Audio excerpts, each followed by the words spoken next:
Muito bem, já estamos voltando e o programa de hoje, um programa diferente. A partir de hoje, você vê a partir do cenário, desde o cenário até a composição da mesa, que será sempre a mesma até a época da realização das eleições, porque a gente vai pretender levar passo a passo o que anda acontecendo dentro do mundo político. Participa comigo aqui e nós três, aqui não tem um apresentador, por acaso coube a mim fazer essa apresentação, mas nós não estamos aqui na condição ou de apresentador, ou seja lá o que for. Nós estamos aqui na condição de analistas e a gente vai analisar fatos. Então a gente vai falar sobre fatos que estão acontecendo. E a lei é muito clara, né, Rafael? A gente teve já muitas conversas com o pessoal que trabalha nessa área de política. A lei é muito clara, Jean também. A gente conversou muito com o pessoal que trabalha na área de política, advogados, juízes, Sim. No sentido de que a notícia você pode dar, o seu comentário você também pode fazer, não é isso? Sem dúvida, né, Paulo? Porque senão seria impossível para a gente continuar, né, atuando como jornalista e também no período eleitoral. A gente precisa colocar os programas no ar, a gente precisa levar essas informações, essas análises ao público. É verdade, né? Porque ficaria muito estranho um programa que fala de política o ano todo, chegando no dia da eleição, chegou no dia, como disse o Rafael, da Copa do Mundo da política, que é a eleição, a gente fica sem falar, né, Jean? Sobre a tal da eleição, não teria o menor sentido, né? Não tem sentido. A gente fica fora do ar, pior ainda. Não tem sentido, não tem como. Hoje em dia não se fala outra coisa no Brasil que não seja essas próximas eleições que vão acontecer a partir de outubro, né? Serão 2 turnos e não tem como a gente não falar sobre isso. Nós estamos aqui com seriedade, responsabilidade para falar sobre esse tema tão importante, né, Paulo? Legal. E a gente vai começar falando de um assunto básico, né? Já estão pipocando aqui e ali as tais das pesquisas eleitorais, as intenções de voto, né? Quem está na frente, quem não está na frente. Eu quero começar por isso aí. E eu coloco um assunto para a gente discutir aqui, nós três. As pesquisas, este ano, estão merecendo alguma credibilidade a mais do que, se é que ofereceram nos anos anteriores, do que elas já ofereceram, Jean? Não, para mim elas oferecem a menos. Em 2018, a maioria das previsões dos institutos de pesquisa não se concretizaram, não se concretizou, a maioria não se concretizou. Veja bem, o presidente Jair Bolsonaro, na época ele era apenas um candidato, perderia em qualquer cenário no segundo turno, e ele venceu. A ex-presidente Dilma Rousseff seria eleita senadora, não foi. O Eduardo Suplicy seria eleito senador por São Paulo, não foi. E tantos outros, lá no Rio de Janeiro, o ganhador, que foi o governador Witzel, ele nem sequer aparecia como favorito nas pesquisas. E esse ano eu vejo uma total diferença entre o que os números das pesquisas mostram com o que a gente vê nas ruas quando apresenta os diversos candidatos. Paulo? É verdade, né? Rafael, eu quero ouvir você, depois eu falo também sobre esse negócio de pesquisa, mas eu quero ouvir você também. Você acredita nessas pesquisas, Rafael? Paulo, eu não acredito nem desacredito, porque assim, parece que eu estou ficando em cima do muro, mas não é. A gente não sabe exatamente, né, qual é a metodologia. Tem pesquisa, por exemplo, de um instituto grande aí... Bem, eles acabam publicando, são obrigados até por lei a publicar a metodologia. Exatamente. Por exemplo, tem um instituto grande aí, que eu não vou citar o nome, para evitar mais polêmica, que faz, por exemplo, 10 perguntas a respeito das características de determinado candidato, prejudicando em tese determinado candidato à presidência da República, e depois perguntam em quem você vai votar para a presidência da República. Então, existem métodos há uma de certa alguns... indução, você Claro que existe. Outra coisa, aqui no Brasil existe partido de aluguel e existe instituto de aluguel também. Quem paga mais leva. Agora, não dá para a gente desconsiderar que hoje todos os institutos de pesquisa colocam o candidato Lula na frente. Então a gente não pode ignorar isso. Agora, eu gosto de fazer as minhas próprias enquetes, aonde eu vou. Estive de férias no Rio de Janeiro e pergunto para todos os motoristas de aplicativo, né? Sem induzir, em quem você pretende votar, como que está a política, para ambulante na praia também, para garçom.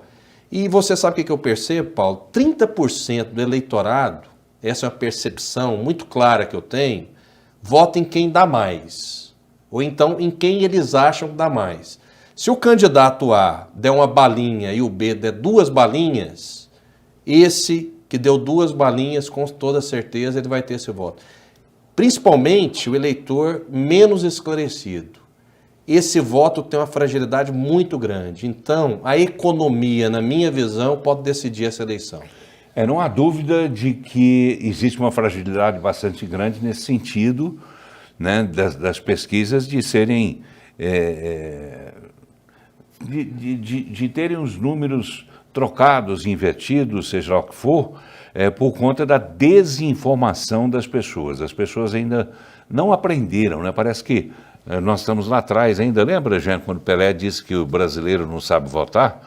Parece que a gente não saiu daquele ano, né? O Brasil parece que parou naquele ano.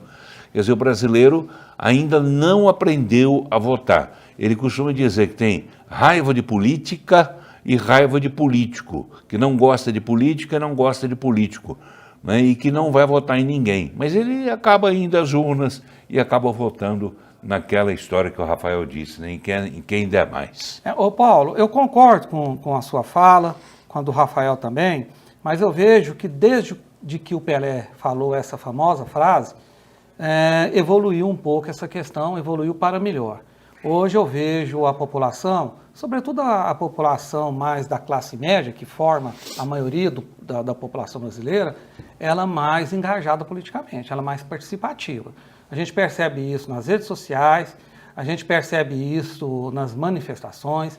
Não, a gente não pode esquecer que em 2016, quando do impeachment da ex-presidente Dilma Rousseff, milhões e milhões de pessoas foram às ruas, só em São Paulo foram 3 milhões de pessoas no único domingo. Pois é, mas isso diante do mostra universo... uma evolução, uma participação maior. Mas diante do universo da população brasileira, isso representa muito pouco. 3 milhões de pessoas não é nada. Mas foi no Brasil inteiro. 3 milhões só foi em São Paulo, né? Naquela ocasião foram manifestações por todo o Brasil. Tá, por todo o Brasil. Mas aqui em Goiânia, por exemplo, foram quantas? 100 mil pessoas. 100 mil. O que é 100 mil para uma cidade de 1,5 milhão? É pouco. É muito pouco. Percentualmente, é muito pouco. Quer dizer, você não vê um engajamento absoluto, né? Uma coisa como você vê, por exemplo, em certos países europeus, onde a manifestação é avassaladora, é absurda, né? E aqui no Brasil, Rafael, eu não vejo assim. Eu vejo que o brasileiro, ainda que vá às ruas, e a gente viu isso muito aqui nessas manifestações que você citou, muita gente está lá sem saber por que está lá. Elas estão lá, está aí por quê? Eu não sei. Sim, não existe muitas vezes uma pauta definida, né? Não existe. Quando essas manifestações ocorreram, as primeiras grandes, né, um pouco antes da Copa do Mundo ali em 2013, faltava uma pauta. E dizem que aquelas manifestações foram de uma esquerda radical que queriam que o governo federal, naquele período, presidente Dilma Rousseff, fosse mais radical do que estava sendo. Na verdade, Rafael... Depois houve outras manifestações também, com pautas mais definidas, até por conta dessas críticas, pedindo o impeachment mais de Dilma difusas. Rousseff. Pautas Isso. mais definidas, mas difusas, quer dizer, completamente diferentes entre si. Aquelas manifestações de 2013 começaram com a questão dos 20 centavos no passo de ônibus em São Paulo.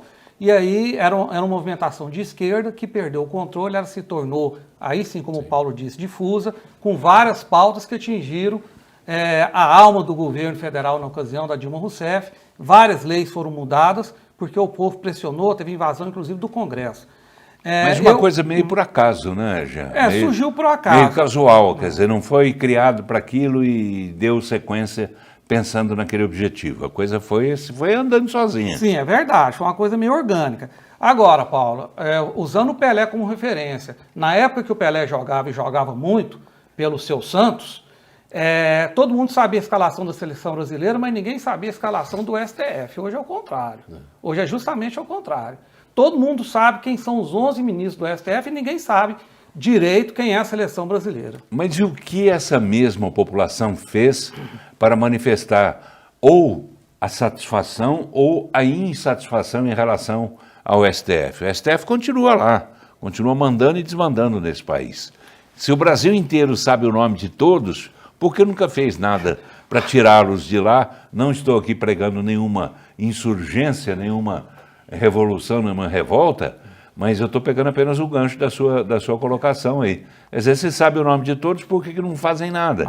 Porque continuam assistindo pacificamente esse papel. Até porque existe mecanismo para isso, mas né, rapidamente, Jean? Rafael, você sabe que eu sinto um desconforto danado em discordar do Paulo Berens, que é uma referência para todos nós. Imagina. Mas no último 7 de setembro, em 2021, houve uma manifestação gigantesca contra o STF no Brasil. Deu em quê?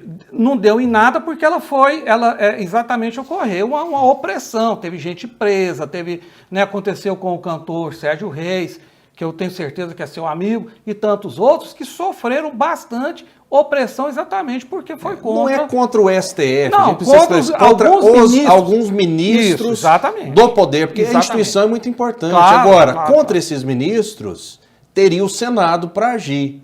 E o Senado faz um silêncio ensurdecedor no atual momento, isso é lamentável. Parece que todo mundo, ou muitos dos nobres pares, têm rabo preso. Porque qual é o problema de você abrir um procedimento contra ministro A ou ministro B? Esses caras viraram deuses. Ministro, né? Paulo, exatamente. Esses caras viraram deuses, são intocáveis. A gente fica até com medo aqui de citar um ou outro, porque a gente pode ser completamente censurado. É um absurdo o que está acontecendo no Brasil. A gente tem que abrir o olho e nós que somos jornalistas, a gente precisa se manifestar. Não dá mais, não dá mais.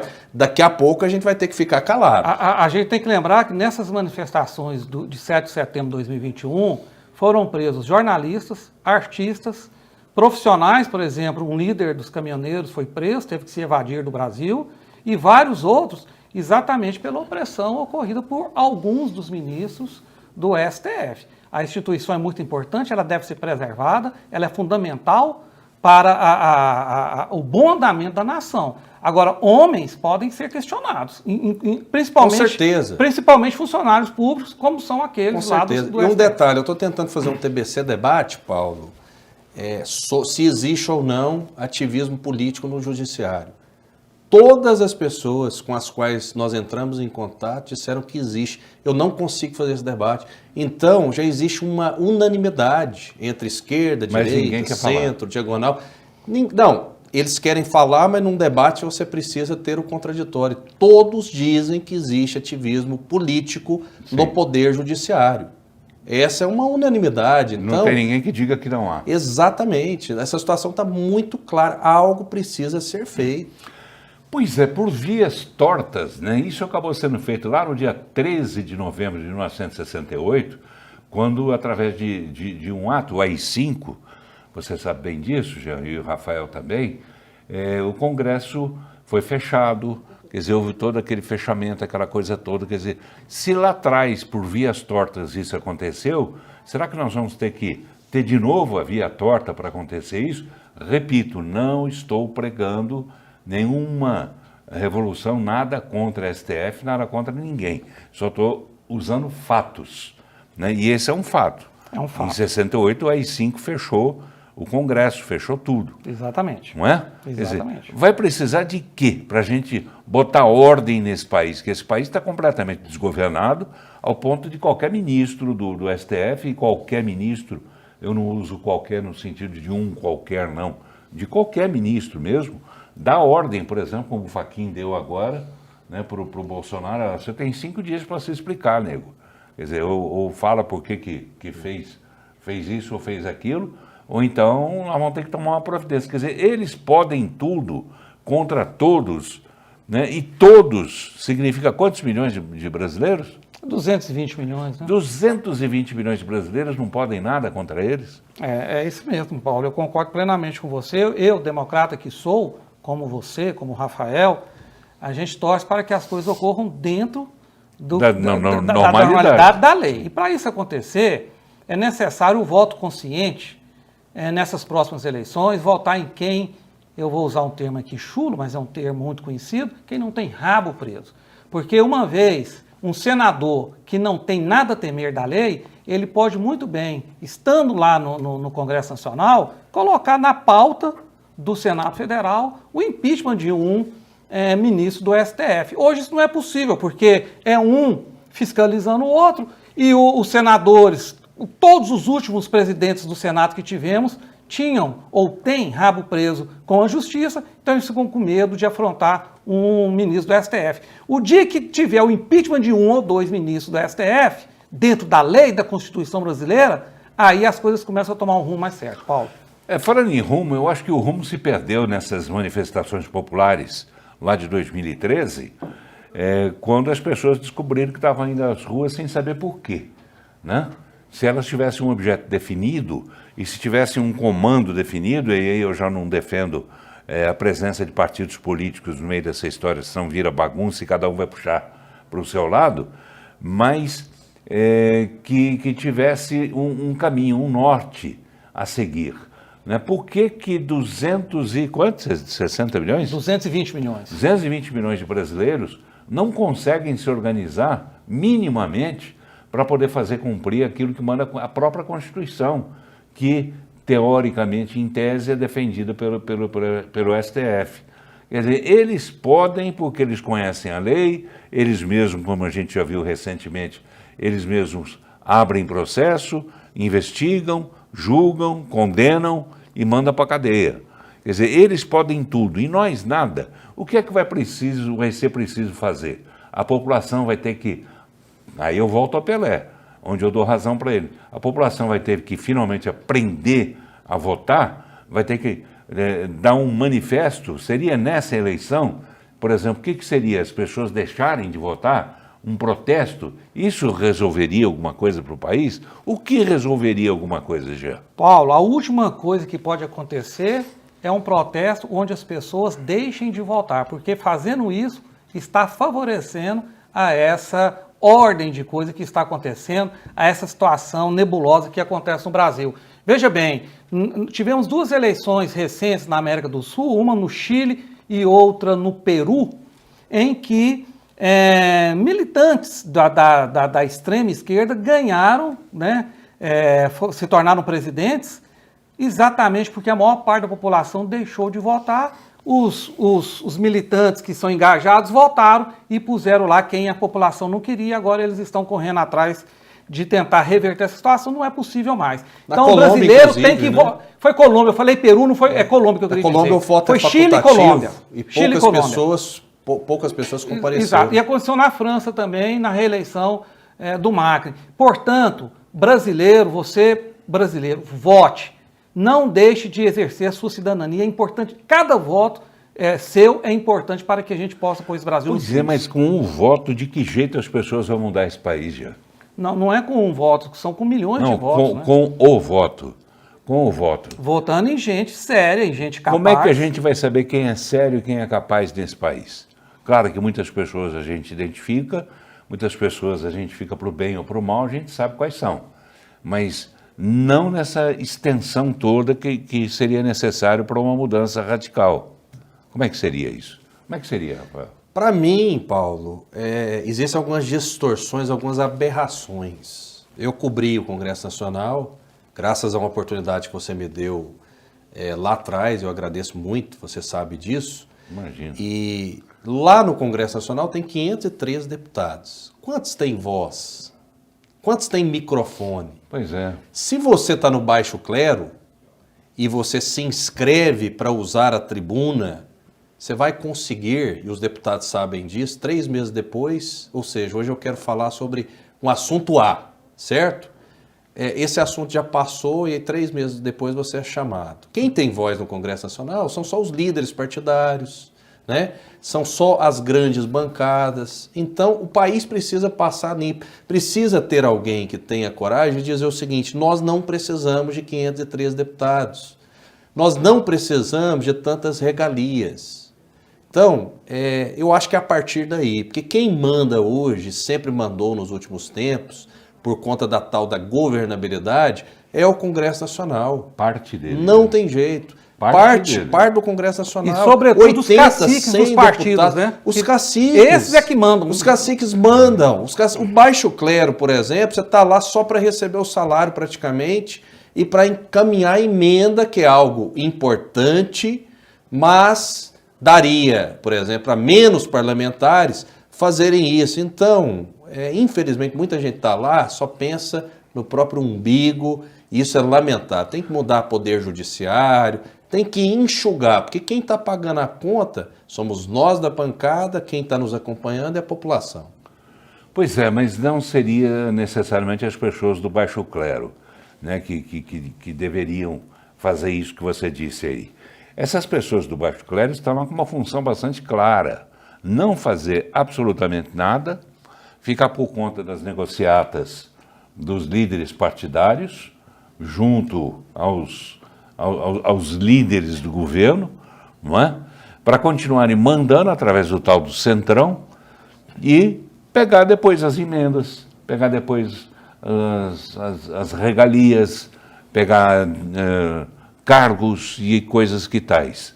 Quer dizer, então, o baixo clero, que em tese seria quem menos mandaria dentro do Congresso, hoje é o que mais manda. Por quê? Porque eles se uniram, ao contrário do povo que não descobriu ainda que tem que ter aquela coisa que no nosso tempo, né, já se chamava a união faz a força. A união faz a força. E nós não descobrimos isso até hoje. E tem mais um elemento, até antes do Jean, peça permissão, que é o establishment hoje, o sistema todo contra o governo federal.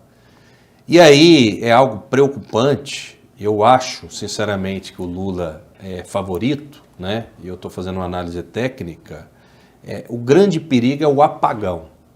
Para vencer o atual presidente da República, todo mundo se une e esquece de vários defeitos que nós mostramos todos os dias durante os governos petistas, né? Malas de dinheiro, vários atos de corrupção, erros e acertos. Então, o que está acontecendo no Brasil hoje é um grande apagão, literalmente. Tem que tirar o presidente da República de todo jeito. Isso é muito ruim, porque lá na frente... Isso não é você que está dizendo. Não estou dizendo, Paulo. Você está dizendo o que interessa a esse grupamento. Claro, é uma constatação, é algo muito claro. É algo muito claro. Vem alguém, mexe na caixa de marimbondo, querem tirar a qualquer custo, mas alguém vai ocupar o lugar. E os problemas, muitos desses problemas serão transferidos. E as pessoas, o establishment, né? O quarto poder, que é a imprensa, que somos nós da imprensa, o judiciário, né? Todo mundo vai sofrer com essa consequência. A fatura vai chegar. Querem tirar a qualquer custo? Isso é democrático? Ninguém questiona isso, Paulo. O Rafael falou uma frase aí, eu não quero nem puxar um debate com ele, não é o tema do programa, sim, mas ele falou que o ex-presidente e ex-condenado Luiz Inácio Lula da Silva é favorito das eleições. Se assim fosse, ele poderia sair às ruas, não é o que acontece. Então eu discordo frontalmente disso. Jean, só um parêntese, Paulo, se você permitir. Para vocês sim, dois, claro. Né? Porque a gente tem aqui uma coordenadora, que é a Heloísa, ela é braba, e a gente tem que obedecer e chamar o intervalo, mas a gente volta rapidinho para concluir esse assunto. Ok.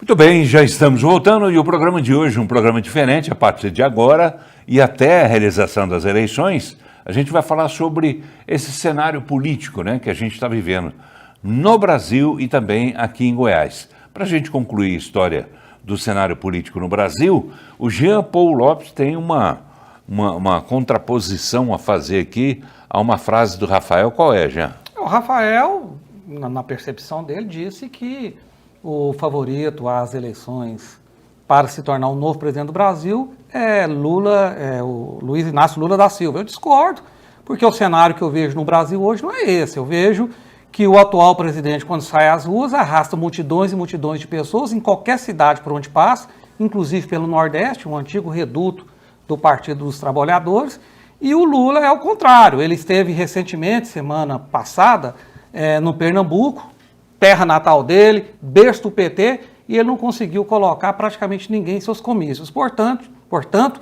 não é isso que eu percebo. Eu percebo que se as coisas ocorrerem dentro da normalidade, dentro da clareza, O presidente, o atual presidente da República é favorito a ganhar ainda no primeiro turno, já direto. Sim, Rafa. Eu penso da seguinte forma, quem tem mais torcida, Goiás ou Vila? Na sua opinião, Jean? Atualmente é o Goiás. Atualmente é o Goiás, ok? Se o Vila tivesse uma fase boa, o Vila sempre, historicamente, levou mais gente ao estádio do que o Goiás, correto? Não é assim, não. A minha percepção é essa. Então, o Paulo, no começo do programa, ele falou algo muito interessante. Esse percentual que comparece às ruas, ele é ínfimo, perto da totalidade.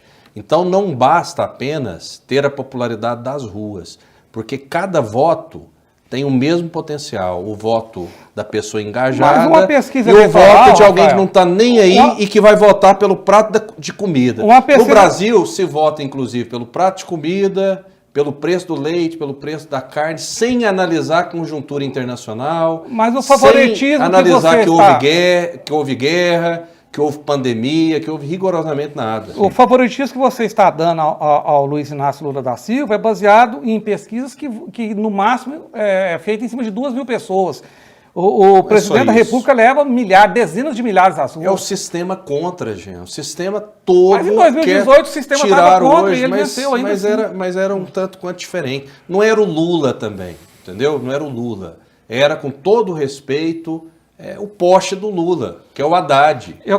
Era ele. O Lula está na cena política, para o bem ou para o mal, desde a década de 1970. Mas diferente. O Lula já tinha elegido também outro poste, né? Que era a Dilma. Exatamente. Quer dizer, poste por poste não faz diferença. Só que a gente vota na fotografia, no momento, no dia. Todo mundo já está esquecendo. Está acontecendo um apagão no Brasil hoje. Ninguém vai falar, ninguém está falando da corrupção, dos momentos difíceis. Rafael. Parecia que antes, inclusive, Jean, só para concluir, não tinha fome no Brasil, não tinha desemprego, os hospitais eram maravilhosos, o SUS, né? Todo mundo vira e fala assim, viva o SUS. Viva o SUS o quê? Eu acompanhei como repórter quantas vezes, fiz tantas reportagens mostrando o caos que é a saúde pública no país. Aí, uma militância hoje, né, erga o cartaz ali quando vai vacinar, viva o SUS. Viva o SUS o quê, gente? O SUS sempre teve muitos problemas também. Eu quero lembrar que mesmo na época, na fase de maior popularidade que o Lula já teve, ele jamais, em tempo algum, foi eleito no primeiro turno de uma eleição. Todas as 2 eleições que ele venceu e as 2 que ele fez com que o seu poste Dilma fosse eleito, ele venceu apenas no segundo turno, quando não havia ainda os escândalos de corrupção, né? Ele não tinha sido preso depois de julgado e condenado em 3 instâncias. Hoje o desgaste dele é imenso. Ele só arrasta atrás de si sindicalistas, pessoas do Movimento Sem Terra e os artistas. Mais ninguém. O povo brasileiro sabe quem sabe do histórico do Lula e não vai colocar ele de novo lá na presidência. Isso é certeza. Tá bem, vamos dar uma mexida nesse ponteirinho nosso? Claro. Vamos voltar para Goiás? Vamos falar de Goiás, né? Falar da eleição aqui em Goiás. Primeiro bloco a gente falou sobre a eleição presidencial e eu gostaria de falar agora com vocês sobre a eleição aqui em Goiás para governador, começando pela eleição para governador. Ronaldo Caiado, que segundo as pesquisas, tem uma intenção de voto que supera a dos seus adversários. Adversários que ora crescem, ora diminuem de intenção de voto, mas enfim, tá uma coisa muito indefinida ainda, Jean, você diria assim. Qual que é a sua opinião? A minha opinião é assim, é claro que o governador Ronaldo Caiado é favorito às eleições, até mesmo porque os seus 2 adversários, pelo menos que são os pré-candidatos a serem os seus adversários, que é o Gustavo Mendanha e o Perillo, eles são pessoas... O Perillo está muito desgastado por todo um histórico, o seu partido PSDB hoje é um partido que caminha para se tornar nanico. Isso tem acontecido no Brasil inteiro. A gente vê em São Paulo, o João Dória teve que abandonar, sair da tentativa de se tornar presidente da República, porque não tinha mais apelo popular. Isso vem acontecendo com todos os candidatos do PSDB, exatamente pelo desgaste que esse partido sofreu ao longo das últimas décadas, sobretudo sendo parceiro do PT e caindo na malha da Lava Jato. O Gustavo Mendanha é um jovem político começando a carreira, ainda para mim não tem estofo, não tem voto em todo o estado para competir com o Ronaldo Caiado. O único concorrente que ele vai ter vai ser o candidato que se acontecer isso, né, de ter um candidato apoiado por Jair Bolsonaro, porque o Jair Bolsonaro subindo no palanque com alguém, esse alguém se torna forte automaticamente. Esse é... O Bolsonaro tem essa força toda? Tem, ele elegeu o Witzel no Rio de Janeiro. Aqui em Goiás ele teria essa força toda? Aqui em Goiás ele teria essa força, Paulo. Sabe por quê? Porque o PT, que é o grande adversário do Jair Bolsonaro, jamais ganhou uma eleição para presidente aqui no estado de Goiás. Todas as vezes que Lula ou Dilma foram eleitos, eles perderam em Goiás. Então, mas o suposto candidato de Bolsonaro aqui em Goiás, então, seria o Major Vitor Hugo. Major Vitor Hugo. Ele teria simpatia para chegar junto ao eleitor e cativar esse voto e buscar garimpar esse voto. Vitor Hugo, embora tenha sido eleito deputado federal, registre se não é exatamente uma figura das mais conhecidas e das mais carismáticas, né? Ainda assim, você acha que ele poderia ter esse peso? Eu acho que ele pode se tornar um adversário mais difícil ao governador Ronaldo Caiado que os outros dois, por mim, citados. Exatamente pela força que tem o presidente Jair Bolsonaro. Se você fosse apostar Se o Jair no Bolsonaro turno, subir no palanque com ele vai crescer nas intenções de votos, vocês não tenham dúvida disso. se você fosse apostar no segundo turno, apostaria então entre Caiado e Vitor Hugo. E Vitor Hugo, para mim o segundo turno vai caminhar por isso aí. Na última pesquisa, pesquisa Serpes, Caiado aparece com 37% das intenções de voto, Mendanha 18,7%, Marconi 15%, Vitor Hugo 3,1%, Volmir 1% e outros candidatos com menos de 1%. Sendo que 18% vão anular, ou pelo menos pretendem anular o voto, e os indecisos numa casa de apenas 5%. Só que o que interessa, e as pesquisas não mostram, eu acho que é um erro muito grande, são os votos válidos. Quando a gente converte esses números para votos válidos, Caiado chega ao patamar de 49%. Então, Caiado, sem dúvida alguma, é o grande favorito por 3 pilares. Por exemplo, a educação hoje, todas as escolas foram reformadas, Goiás é primeiro lugar no IDEB, segurança pública é inquestionável, até mesmo entre os bolsonaristas mais radicais, de que houve uma verdadeira revolução nessa área. A gente faz programa policial aqui na Brasil Central e a gente tem até dificuldade, porque são poucos os crimes, existe um rigor muito grande nessa área e a bandidagem acaba se afastando com toda certeza. A apuração é muito rápida, né? Exatamente. E a saúde também, Paulo. A prisão desses bandidos também tem ocorrido de forma muito rápida. Muito rápida, sem blá blá blá, sem mimimi, com muito rigor. A segurança em Goiás tem sido assim, um exemplo, né? Tem sido uma coisa excepcional. E a saúde, um problema que a gente enfrentava, né? E a missão de ser repórter há muito tempo, né? Hoje eu atuo como apresentador, mas evidentemente continuo como repórter também. É que antes, aqui em Goiás, o que acontecia, Paulo? Todo o interior, toda a saúde vinha para a capital. Hoje tem 20 regionais. Então são 3 pontos fundamentais. Mendanha, ele tem uma força em Aparecida de Goiânia, uma certa força em Goiânia. E o Caiado, ele tem uma força no interior, no entorno, Anápolis, outras cidades, muito grande. Então, dificilmente Caiado perderia essa eleição, na minha percepção. Agora eu concordo que Vitor Hugo ele deve crescer nas pesquisas, sim, com certeza. O que é que levaria ele a crescer? A presença de Bolsonaro? Sim.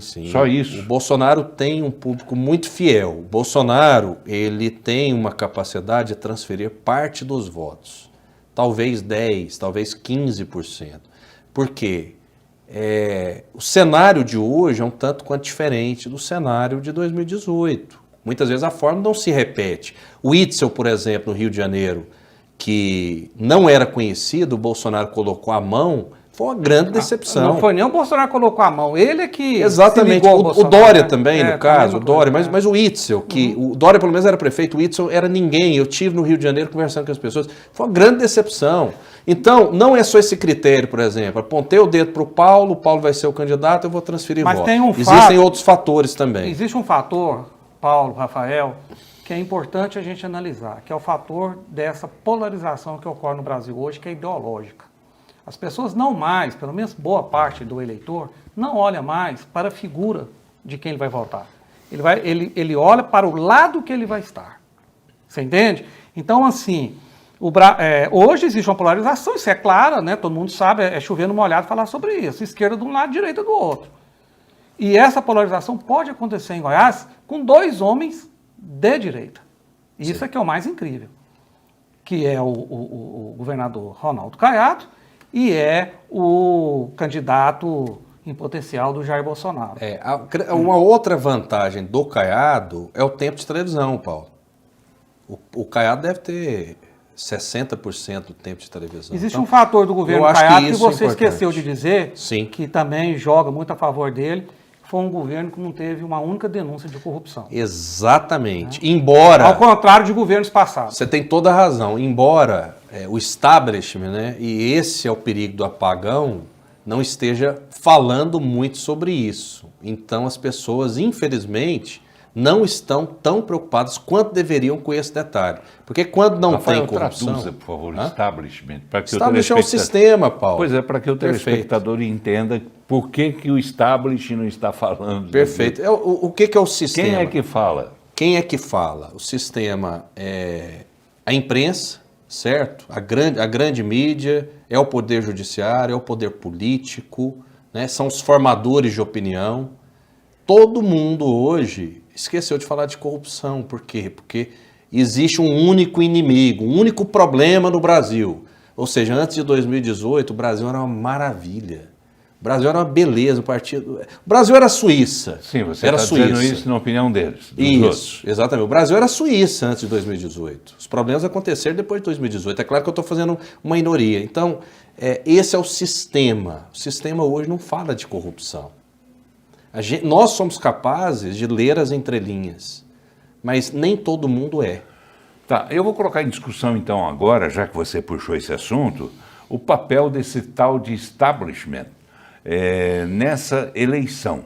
Se na eleição passada Bolsonaro acabou ganhando, apesar do establishment, que também, igualmente, também dizia, como disse aqui o Jean, que Bolsonaro perderia no primeiro turno, no segundo, em todas as simulações. Que não ia para o segundo turno e, caso fosse, ele perderia para qualquer um dos outros adversários, qualquer um. Pois é, de lá para cá mudou o que nesse tal de establishment? Bolsonaro acertou a mão em peitar os jornais, peitar parte da imprensa brasileira, se não quase toda, né, a imprensa brasileira, né, mas boa parte da imprensa ele peitou. E eu já faço uma pergunta, né, para o Jean Paul Lopes, que com a sua sabedoria, com a sua experiência, vai analisar isso para a gente. De lá para cá mudou o quê e para quê? Para melhor ou para pior? Você fala o Brasil ou a percepção do... O establishment, a tal da imprensa, né, que lá em 2018 agiu de uma forma, dizendo que Bolsonaro perderia a eleição de qualquer jeito. Em resumo, era isso. Né? E agora, que ela trabalha, que boa parte da imprensa brasileira trabalha para derrubar Bolsonaro, para criar factoides. E isso que eu estou dizendo não é um factoide, é fato. Correto? É fato, e o sistema não é composto apenas pela grande e velha mídia, pelo menos 80%, 90% dela. Estou falando das grandes redes de TV, estou falando dos jornais, estou falando das revistas que estão inclusive acabando. Esse sistema que o Rafael citou e citou bem, ele é composto também por banqueiros, por grandes banqueiros, por empreiteiros, pela elite dos artistas brasileiros e outros grupos, sindicatos, né, e outros grupos com interesses econômicos no Estado brasileiro, no país como um todo. Piorou, respondendo a sua pergunta, Paulo, hoje ele está muito mais agressivo. Aliás, esse sistema perdeu, inclusive, todos os escrúpulos, eles não escondem mais, não agem mais assim diretamente. Eles agem direto, eles são claros. Hoje ninguém pode dizer que está sendo enganado pela imprensa ou por formadores de opinião, seja eles da onde vierem, porque eles estão expostos, eles estão transparentes nessa militância para derrubar o atual governo, que tem seus erros, que tem imperfeições, mas se cometeu um único erro, e assim como o Rafael, eu vou usar da ironia. O único erro do governo do Jair Bolsonaro referente ao sistema não é o fato do presidente não roubar. O erro dele foi ele não deixar que os outros roubem. E os outros não roubando, torna-se um problema, eles querem tirar o presidente atual, o governo atual, para voltar ao estado de coisas que acontecia de 2018 para trás. Mas tem os erros do Bolsonaro aí, na minha visão, né? Todo mundo concorda com essa primeira análise. Por exemplo, Bolsonaro não é um bom estrategista, por um lado, né? Ele foi, porque assim, ele se tornou presidente da República com 7 segundos de televisão, com pouco dinheiro. Então, por um lado, para ser presidente a primeira vez, ele foi um bom estrategista. Agora, na minha visão, não está sendo. E está faltando sabedoria para ele, e está faltando bons conselheiros para o presidente da República. Bolsonaro comprou a vacina, concorda? Não comprou a vacina em massa, de uma maneira até surpreendente. Tem gente até que fala que demorou, mas você tem que ter zelo no serviço público, certo? Hoje, cerca de 80% da população brasileira está vacinada. Mas ele não capitalizou para ele. O político tem que capitalizar, ele tem que falar o seguinte, olha, nós compramos as vacinas para quem quiser vacinar. Você não é obrigado a vacinar, mas nós compramos. E ele não fala sobre isso. Então ele precisa capitalizar o que ele fez. A comunicação, por exemplo, do governo Bolsonaro é horrorosa. Eu vejo, entra agora no YouTube da TV Brasil. Os vídeos lá, Paulo, dão 16 visualizações, 20 visualizações, 50 visualizações. Aqui na TV Brasil Central, a gente tem vídeo do seu programa de 500 mil visualizações, vídeo dos meus programas de mais de 500 visualizações. Então, a comunicação é horrorosa. Só informando, Rafael, que na TV Brasil, o presidente da República não tem nenhum tipo de interferência. Ele é comandado por uma equipe à parte, que ele não pode nem mesmo eleger quem comanda a TV Brasil.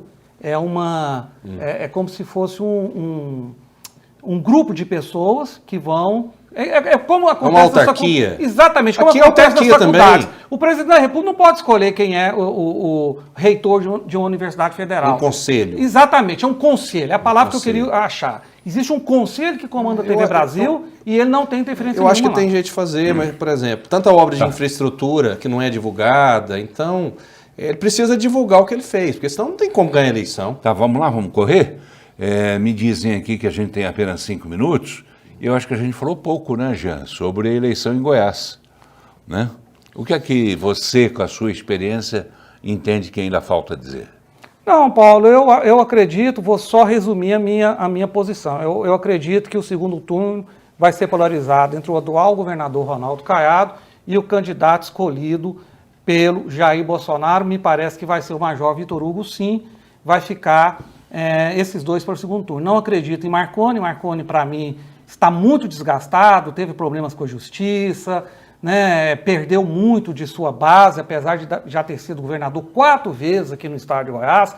Então ele deixou marcas, né, deixou obras, deixou referências, mas isso já tem um bom tempo e ele se desgastou muito na época da Lava Jato com a aliança com o PT.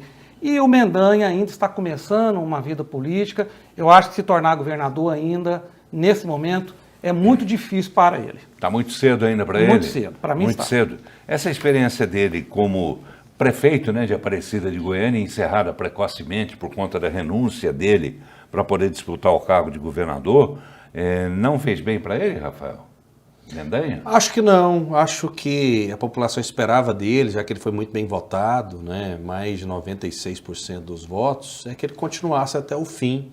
Porque, embora tecnicamente você vote na chapa, no prefeito e no vice, na prática as pessoas esperavam que ele continuasse, né? Até porque ele é um jovem, e tem muita gente tem esperança que no futuro ele se torne um grande político. Então, ele interrompeu, na minha visão, um ciclo muito importante de ter paciência. Em política tem fila e tem que ter paciência de Jó. Por conta, ele saiu do MDB e foi para um partido muito pequeno que tira a musculatura dele. Tá bem, infelizmente o nosso reloginho ali não tem paciência com a gente.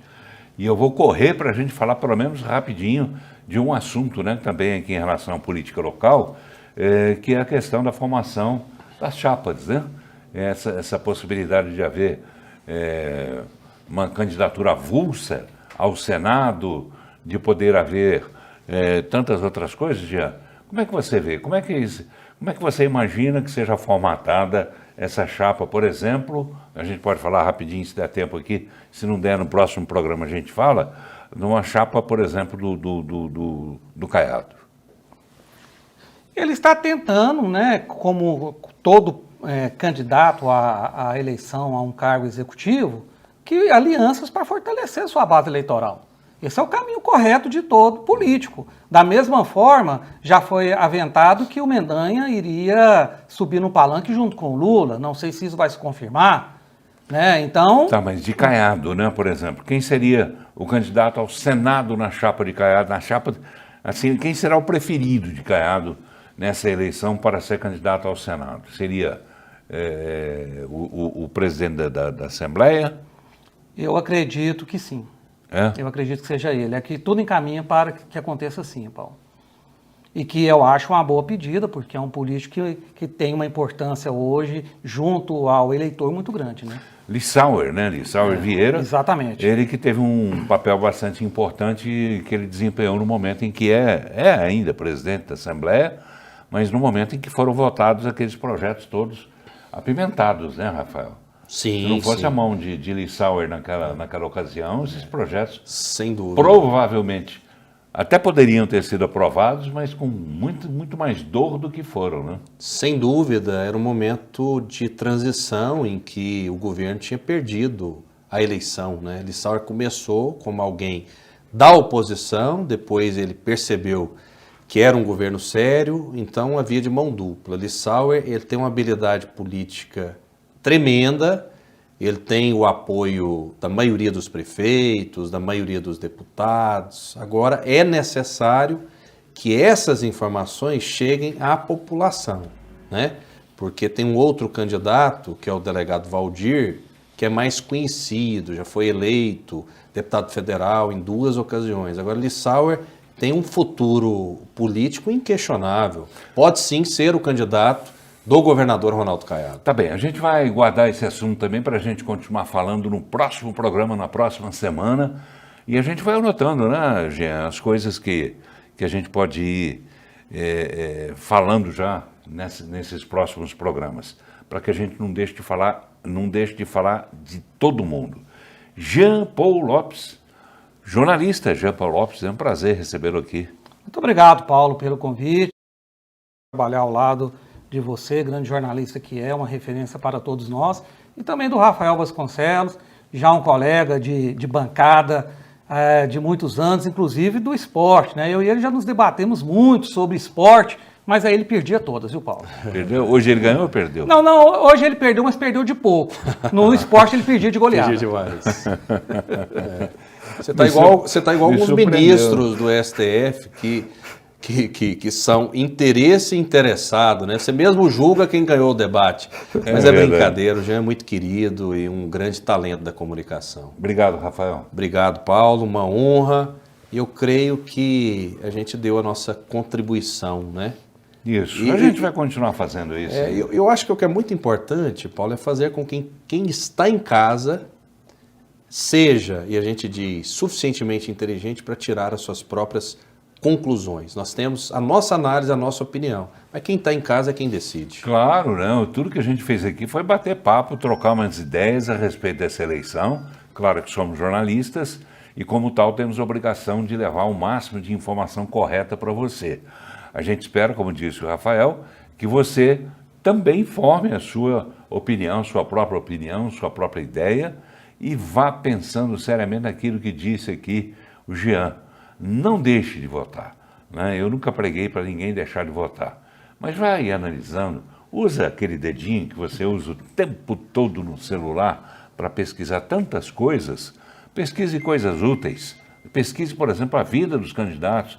Quem tem processo na justiça, quem envolveu-se em alguma coisa inescrupulosa, enfim, quem merece o seu voto. Vá pensando nisso desde já. Um abraço a todos, a gente volta semana que vem.